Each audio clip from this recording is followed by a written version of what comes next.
ഉമ്മൻചാണ്ടി എന്നെ ദ്രോഹിച്ചതിന് കുഴപ്പമൊന്നുമില്ല. എന്റെ കുടുംബം തകർത്ത് എന്റെ സർവ്വതും പിടിച്ചു വാങ്ങിച്ച് എന്റെ മക്കളെയും എന്നെയും വേർപെടുത്തി വിടാൻ മധ്യസ്ഥ വഹിച്ച ഉമ്മൻചാണ്ടി ആ മര്യാദകേടിന് മറുപടി പറയണ്ടേ?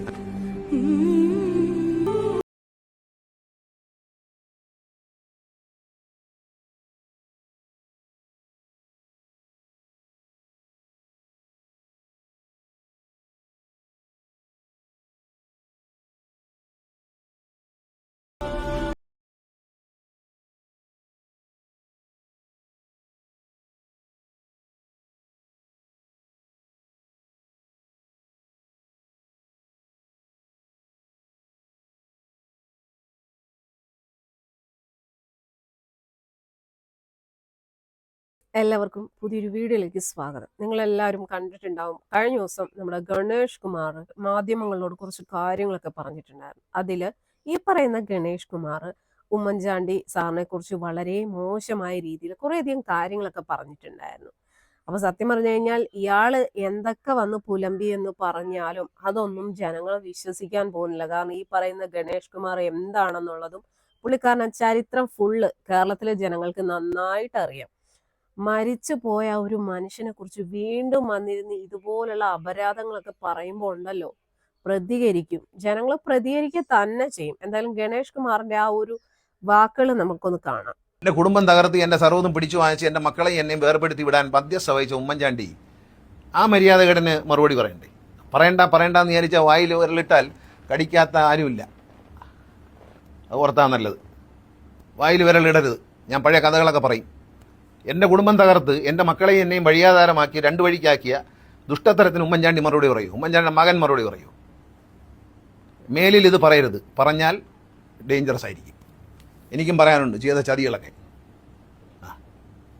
ആരെയാ ചതിച്ചതെന്ന് ജനങ്ങൾക്ക് മനസ്സിലാക്കും. ഞാൻ ഇത്ര നാളും ഉണ്ടായിരുന്ന ആളാണ്. എന്നെ കൊണ്ട് പറയിക്കരുത്. അത് മാത്രമേ എനിക്ക് ചാണ്ടി ഉമ്മനോട് പറയാനുള്ളൂ. കള്ളം പറയുന്നതും കള്ളസാക്ഷി പറയുന്നതും. ഇലക്ഷൻ ആരെങ്കിലും സഹായിക്കാൻ വേണ്ടി ഒരു സ്ഥലത്ത് വന്നിറങ്ങിയിട്ട് ഇല്ലാത്ത കാര്യങ്ങൾ പറഞ്ഞുണ്ടാക്കി ജനങ്ങളൊക്കെ ഇത് കഴിഞ്ഞ പ്രാവശ്യം പറഞ്ഞില്ല. അന്ന് ചാണ്ടി ഉമ്മൻ രാഷ്ട്രീയത്തിലില്ല. ഞാൻ ഉമ്മൻചാണ്ടിയെ ചതിച്ചു എന്ന് ഉമ്മൻചാണ്ടി പറഞ്ഞിട്ടില്ലല്ലോ. ഉണ്ടോ? ഉമ്മൻചാണ്ടി പറഞ്ഞിട്ടുണ്ടോ ഞാൻ ഉമ്മൻചാണ്ടിയെ ചതിച്ചു? ഞാൻ എന്ത് ലഭിക്കാനാണ് ഉമ്മൻചാണ്ടിയല്ലേ എന്നെ ചതിച്ചത്? ഞാൻ എന്ത് കുറ്റം ചെയ്തിട്ടാണ് എൻ്റെ മന്ത്രിസ്ഥാനം 2003 രാജിവെപ്പിച്ചത്?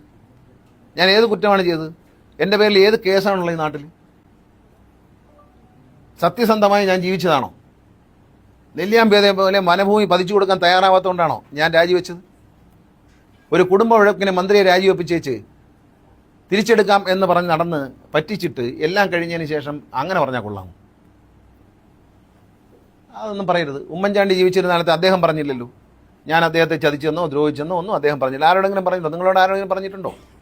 ഇപ്പം ഇറങ്ങിയിരിക്കുകയാണ്. ആരാണ്ട് പറയുന്ന കേട്ടുകൊണ്ട് കൂലി തല്ലുകാരനായിട്ട് ഇറങ്ങരുത്. ഇറങ്ങിയാൽ പലതും പറയേണ്ടി വരും. പറയിക്കണ്ട എന്നാണ് എനിക്ക് പറയാനുള്ളത്. മാന്യമായിട്ട് ഞാൻ പറയാണ്, അത് പറയിക്കണ്ട. സത്യം പറഞ്ഞ ഇയാൾ വന്നിരുന്ന എന്തുവാ പറയുന്നത്? സ്വന്തം പല്ലട കുത്തി മണപ്പിക്കാന്ന് പറയത്തില്ല, ആ ഒരു രീതിയിലാണ് ഇയാളുടെ സംസാരവും കാര്യങ്ങളൊക്കെ. ഇയാളുടെ കുടുംബജീവിതം തകർത്തു, ഇയാളുടെ മക്കളെ ഭാര്യയൊക്കെ ഉപേക്ഷിച്ചു പോകുന്ന ഒരു സാഹചര്യം ഉണ്ടാക്കിയത് ഉമ്മൻചാണ്ടി സാറാണെന്നൊക്കെ ഇയാൾ പറയുന്നു. ആ കഥകളൊക്കെ എല്ലാവർക്കും അറിയാവുന്ന, കേരളത്തിലെ ജനങ്ങൾക്ക് ഇതെല്ലാം അറിയാവുന്ന കാര്യമാണ്. ഇയാളുടെ ഭാര്യയും അതുപോലെ കുടുംബവും ഒക്കെ എങ്ങനെ പിരിഞ്ഞു പോയി? ഇയാളുടെ അവിഹിതം കൊണ്ടല്ലേ അവർ പിണങ്ങിപ്പോയതും.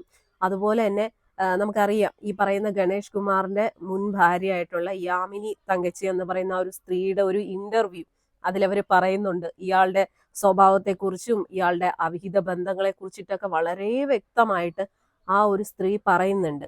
അപ്പൊ പിന്നെ എങ്ങനെയാണ് ഇയാളുടെ കുടുംബം തകരാൻ കാരണമായത് ഉമ്മൻചാണ്ടിയാണ് എന്ന് ഇയാൾ പറയുന്നത്? ഇയാളുടെ കയ്യിലിരിപ്പുണ്ടല്ലേ ഇയാളുടെ ജീവിതം നശിച്ചെങ്കിൽ, അല്ലെങ്കിൽ ഭാര്യയും മക്കളൊക്കെ ഉപേക്ഷിച്ചു പോയത് ഇയാളുടെ അവിഹിത ബന്ധം കൊണ്ടല്ലേ?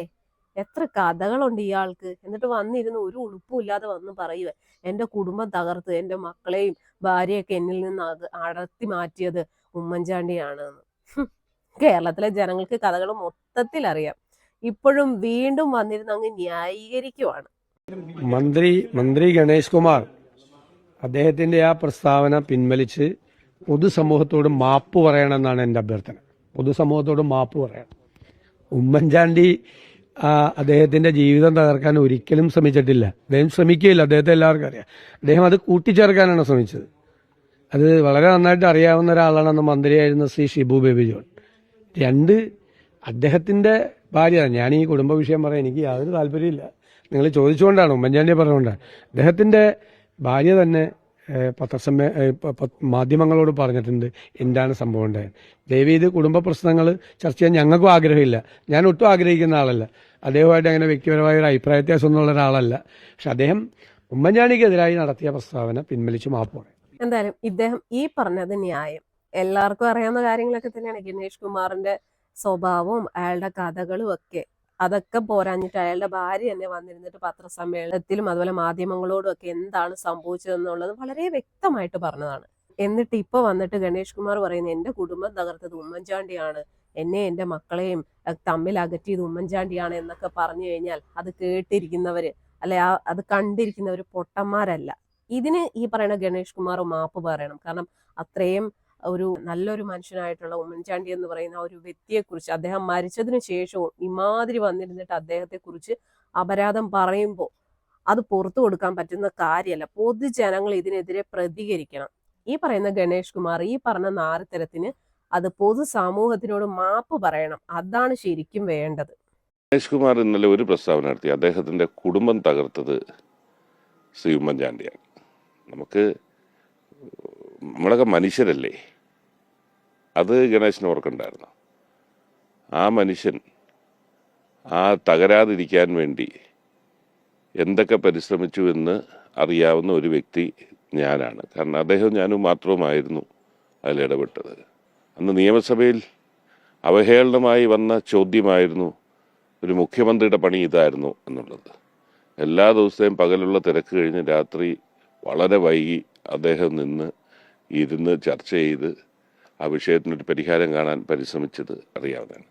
എറണാകുളം ഗസ്റ്റ് ഹൗസിലെ ഒരു കൂടിക്കാഴ്ചയാണ് ശ്രീ ഉമ്മൻചാണ്ടിയെ സംശയനിഴലിൽ നിർത്തുന്ന നിലയിലേക്ക് വന്നത്. സംശയനിഴലിൽ നിൽക്കാൻ കാരണം എന്താണ്? ഈ ബിജു രാധാകൃഷ്ണൻ വന്ന് ചില കാര്യങ്ങൾ അവിടെ സംസാരിച്ചു. ഒരു വ്യക്തിയുടെ പേര് പറഞ്ഞു. ഉമ്മൻചാണ്ടി മരിക്കുന്നിടം വരെ, ഇത്ര എല്ലാ സംഭവ വികാസങ്ങളും അതുണ്ടായിട്ടും മരിക്കുന്നിടം വരെ ഉമ്മൻചാണ്ടിയുടെ വായിൽ നിന്ന് ആ പേര് ഏതാന്ന് പുറത്തു വന്നില്ലല്ലോ. അതാണ് മഹത്വം എന്ന് പറയുന്നത്. ചാണ്ടി ഉമ്മൻ എൻ്റെ അഭിപ്രായത്തിൽ ചില സത്യങ്ങൾ വിളിച്ചു പറഞ്ഞു. അദ്ദേഹം അതിന് തുടർച്ചയായി അല്ലെങ്കിൽ തുടർന്നുള്ള കാര്യങ്ങൾ അദ്ദേഹം വിശദീകരിക്കുമെന്ന് ഞാൻ പ്രതീക്ഷിക്കുന്നു. പക്ഷെ കേരള രാഷ്ട്രീയത്തിന്റെ ശ്രദ്ധ ഇതിലേക്ക് തിരിക്കുന്നതിനോട് എനിക്ക് യോജിപ്പില്ല. ഇതൊക്കെ പോട്ടെ, ഈ പറയുന്ന ഗണേഷ് കുമാറിന്റെ അച്ഛൻ ഗണേഷ് കുമാറിനെ കുറിച്ച് പറഞ്ഞത് കേൾക്കണ്ടേ? അതുകൂടെ നമുക്കൊന്ന് കാണാം. സ്വന്തം മകനെ കുറിച്ച് ഒരു അച്ഛൻ പറയുന്ന വാക്കുകളാണ്. അപ്പൊ തന്നെ മനസ്സിലാക്കാം മകന്റെ സ്വഭാവ ഗുണം എന്താണെന്നുള്ളത്. ഇങ്ങനെ ഒരു മകൻ മരിക്കുമ്പോൾ പോലും എന്നെ കാണാൻ വരണം എന്നെനിക്ക് ആഗ്രഹമില്ല. എൻ്റെ രാഷ്ട്രീയ ജീവിതത്തിൽ എനിക്ക് പറ്റിയ ഏറ്റവും വലിയ അപകടമാണ് 2001 കേരള. എൻ്റെ പ്രസ് കോൺഫറൻസിൽ പറഞ്ഞല്ലോ, അതെല്ലാം പത്രത്തിൽ വന്നല്ലോ, പുതിയ കാര്യമല്ലോ. 2001 ബഹുമാന്യനായ ഗണേഷ് കുമാറിനെ, അങ്ങനെ വേണമല്ലോ അദ്ദേഹത്തെ വിളിക്കാൻ, ബഹുമാന്യനായ ഗണേഷ് കുമാറിനെ രാഷ്ട്രീയത്തിൽ കൊണ്ടുവന്നത് ഞാൻ ചെയ്ത ഏറ്റവും വലിയ തെറ്റാണെന്ന് എനിക്ക് ബോധ്യമായത് ഞങ്ങളുടെ സംസ്ഥാന കമ്മിറ്റിയുടെ ഉന്നതാധികാര സമിതി കഴിഞ്ഞപ്പോൾ ഞാൻ പറഞ്ഞു, മകനോടുള്ള കടമ എൻ്റെ അച്ഛനും അമ്മയും തന്ന സ്വത്ത് കുറേ കൊടുത്തപ്പോൾ ഉണ്ടായിരുന്നു, അത് കുറേ കൊടുത്തിട്ടുണ്ട്. ഇല്ലെന്ന് പറഞ്ഞാൽ ഏതൊക്കെയാണെന്ന് ഞാൻ ചൂണ്ടിക്കാണിച്ചു കൊടുക്കാം. കൂടുതൽ സ്വത്ത് കൊടുക്കാഞ്ഞ എന്താണ് എന്ന് ആരെങ്കിലും ചോദിച്ചാൽ അതിനുള്ള മറുപടി എൻ്റെ കയ്യിലുണ്ട്. അതോടുകൂടി മന്ത്രിസ്ഥാനം ഒഴിയേണ്ടി വരും. അച്ഛനും മകനും എന്നുള്ള ബന്ധത്തെ പറ്റി എല്ലാവരും അറിയേണ്ടി വരും. അതിലേക്കൊന്നും ഞാനിപ്പോൾ പറയുന്നില്ല. അതിലേക്കൊന്നും സർക്കാരുകൾ വരും പോകും. അതിനുശേഷം നിങ്ങൾ തമ്മിൽ ഇനിയും കണ്ടുമുട്ടേണ്ടവരാണ്. കണ്ടുമുട്ടുമെന്ന് ഇപ്പോൾ പറയാനൊക്കെ എനിക്ക് അതിപ്പോൾ എനിക്ക് കണ്ടുമുട്ടണമെന്ന് ആഗ്രഹമില്ല. ഇങ്ങനെ ഒരു മകൻ മരിക്കുമ്പോൾ പോലും എന്നെ കാണാൻ വരണം എന്നെനിക്ക് ആഗ്രഹമില്ല. ഞാനാണ് മരിക്കുന്നതെങ്കിൽ ആഗ്രഹമില്ല. കാരണം എന്തിനാഗ്രഹം? ഞാൻ തിരുവനന്തപുരത്ത് കിടന്ന കാലത്ത് എന്നെ ജയിലിലിട്ടേച്ച് ഒരുപാട് തോന്നിവാസങ്ങൾ സ്വയം നടത്തി. ഞാൻ ജയിലിൽ നിന്ന് ഇറങ്ങിക്കഴിഞ്ഞപ്പോൾ ഞാൻ എൻ്റെ പാർട്ടി പ്രവർത്തകരുടെ മുഖത്ത് നോക്കാൻ കഴിയാതെ ഇറങ്ങി.